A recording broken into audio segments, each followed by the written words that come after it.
パッと見ただけではわからないガンダム界のトリビア6選ネタ解説。ガンダム作品には本筋のストーリーの中にふとよく見ると全く違う作品から登場するキャラクターがこっそり入れられていたり、違う世界の出来事が起きたと思わせる演出がされていたり、別作品のオマージュをほんの一瞬忍ばせてファンの心をくすぐったりと面白い演出が多数存在します。今回はそんなガンダム界のトリビアの中から6つをご紹介させていただきます。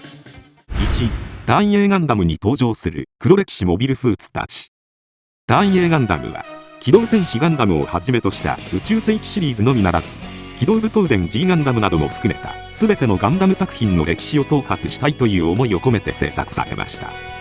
そのため過去のガンダム作品の歴史全てを黒歴史として全てのガンダム作品が最終的に行き着く先となっています。そんなダーン A ガンダムの作中には様々なガンダム作品のオマージュが登場します。まずモビルスーツとしては機動戦士ガンダムに登場するザク1やザク2がボルジャーノンという名前で登場したり、機動戦士ガンダムダブルゼータに登場するカプールがカプルという名前で登場したり、ズサがズサンという名前で登場しました。またダーン X はデザインコンセプトとしてジオングを踏襲し、オールレンジ攻撃が可能な機体になっているほか、シャイニングフィンガーとはこういうものかといったセリフも盛り込まれました。他にもキャノンイルフートというモビルスーツが登場しますが、こちらはデザインはガンキャノンをコンセプトとしつつも F91 とビクトリーガンダムの間の宇宙世紀用120台あたりを思わせる全編周囲モニターとリニアシートを搭載し、全高15メートルほどの小型モビルスーツとされています。ちなみに制作当初はキャノンイルフートではなくイフリートやジムキャノンを登場させる予定だったことが書籍ダーン A ガンダムニュータイプ100コレクションボリューム2で語られています。物語後半の第42話では黒歴史の真実が明かされ、様々なガンダム作品の映像が突然現れます。その後第44話では黒歴史の機械人形のデータが表示されるのですが、これらの機体については書籍ダーン A ガンダムニュータイプ100コレクションボリューム2で解説されています。まずはこちら、水中用モビルスーツを彷彿とさせるオリジナルデザインの機体。そしてこちらも陸戦用モビルアーマーのような何かに見えるオリジナルの機体。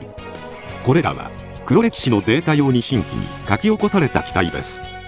また機動武闘伝 G ガンダムよりネーベルガンダムと風雲再起が登場するほか、ザクのようなモビルスーツも登場します。どこかで見たことがあるようなないようなこの機体、実はこれは機動戦士ガンダムの第26話でベビル将軍がジオン軍の未確認の新型モビルスーツを説明する際のデータ上の機体となっています。その他には第49話ではコレンナンダーの脳裏によぎったガンダムとしてウィングガンダムゼロエンドレスワルツ版が一瞬だけ登場するシーンもあります。2、G のレコンギスタに登場する過去のモビルスーツたち。G のレコンギスタにもダーン A ガンダムと同じく過去のモビルスーツたちがゲスト出演します。G のレコンギスタという作品は機動戦士ガンダムの舞台である宇宙世紀の延長線上の未来リギルドセンチュリーを舞台としています。そのため第2話ではザクやドムなど、またリックリアスやジェガンなどのモビルスーツたちが全盛期のクラシックコレクションという扱いで登場しています。また最終話の第26話では一年戦争のジャブロー基地を思わせる地下洞窟内を見渡すカバカーリーがズゴックの残骸をサーチライトで照らし宇宙世紀の遺産を見つける様子が描かれています。3、どこかで見たようなキャラクター。以前の動画制作陣のお遊びでは機動戦士ガンダムに一瞬だけ登場するルパン三世などをご紹介させていただきましたが、多くの方からコメントをいただいたのがこちら。機動戦士ガンダムダブルゼータに登場するアキラの金田と鉄夫でした。機動戦士ガンダムダブルゼータの第21話ではセシリアというキャラクターが登場します。セシリアはスパイ行為に失敗し、家族と共に月のグラナダから脱出しようとします。その際に宇宙船を整備していた人間がアキラの主人公である金田翔太郎ともう一人の主人公島哲夫にそっくりというものです。こうした作画遊びは時代を感じられるものではないでしょうか。4、サテライトシステムの起動画面。こちらも視聴者様から教えていただいた内容となります。起動新世紀ガンダム X の主役機体ガンダム X にはサテライトキャノンと呼ばれる武装が搭載されています。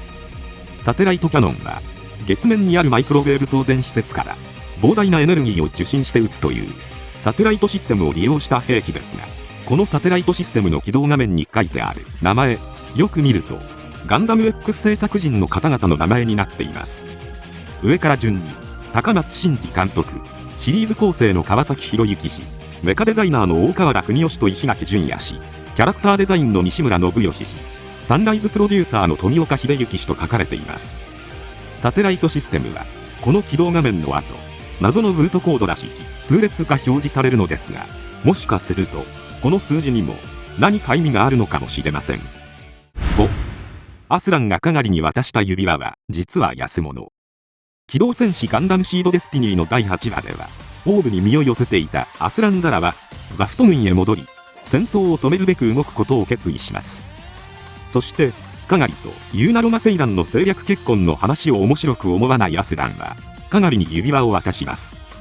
特にプロポーズをするわけでもなく、一種の気持ちの表れというシーンなのですが、ブルーレイ特典オーディオコメンタリーの福田監督の話によると、実はこの指輪は安物ということになっています。これは本当にカガリにプロポーズをするのであれば、もっときっちりと行うであろう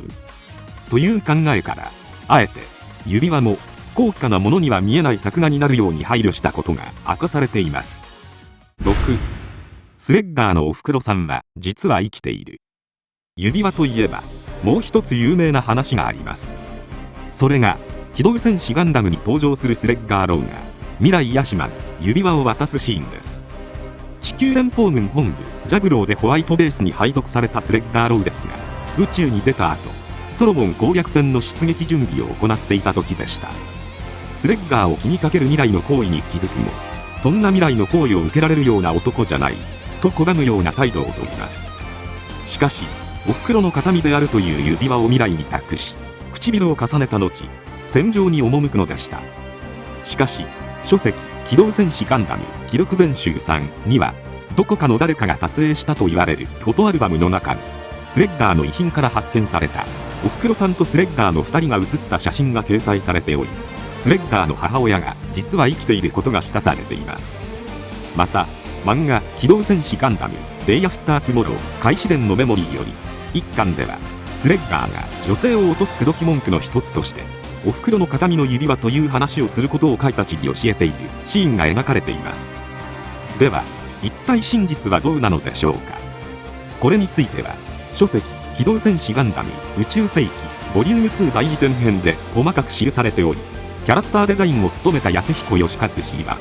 スレッガーが未来に指輪を渡した時点ではスレッガーの母親は生きており、直前に婚約者のカムラン・ブルームとの再会で心が乱れた未来にスレッガーが一時的に移ってしまったので、未来の心を傷つけないために優しい嘘をついたということが明かされており、その意図からフォトアルバムの写真を描いたことも語られています。ちなみに機動戦士ガンダム制作当時の富野監督は、ブライトにはまだ未来を支えるだけの技量が備わっていないので未来と結婚するのはありえないと、ブライトの女性の扱い方に厳しい評価を下していたようです。結果的には7年後の機動戦士ゼータガンダムの世界でブライトは未来と結婚していますが、もし結婚していなかったらハサウェイも生まれていないので、逆襲のシャアや先行のハサウェイのストーリーは一体どのようになっていたのか気になるところです。以上、パッと見ただけではわからないガンダム界のトリビア6つをご紹介させていただきましたが、いかがでしたでしょうか。ガンダムシリーズはあえて解釈次第で様々な受け取り方ができるように構成されていることがあります。ぜひ他にも皆様がご存知のガンダム界のトリビア、コメントで教えていただけたら嬉しいです。今回はこれで以上となります。チャンネル登録されるかはお任せいたしますので、もしよければもう一本動画を見ていただければとても嬉しいです。最後までご視聴いただきありがとうございました。